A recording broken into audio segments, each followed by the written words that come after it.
ত্রয়োদশ জাতীয় সংসদ নির্বাচনে ঐতিহাসিক বিজয়ের পর জামায়াতে ইসলামের আমির ডাক্তার শফিকুর রহমান ও জাতীয় নাগরিক পার্টির আহ্বায়ক নাহিদ ইসলামের সঙ্গে সাক্ষাৎ করতে রোববার তাদের বাসভবনে যাবেন বিএনপি চেয়ারম্যান তারেক রহমান। ইতিহাসে প্রথমবার এমন ঘটনা ঘটতে চলেছে।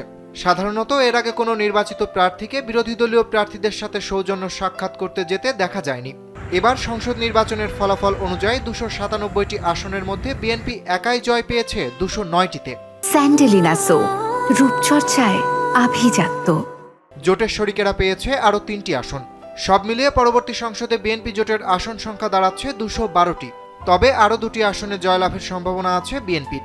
বিএনপির চেয়ারম্যান তারেক রহমান এবার প্রথমবারের মতো সংসদ নির্বাচনে অংশ নিয়ে ঢাকা ও বগুড়া থেকে 2টি আসনে জয়ী হয়েছেন। বিপুল ব্যবধানে জয়লাভ করায় তারেক রহমানকে শুভেচ্ছা ও অভিনন্দন জানিয়ে বার্তা দিয়েছেন অন্তর্বর্তী সরকারের প্রধান উপদেষ্টা অধ্যাপক ডক্টর মোহাম্মদ ইউনূস।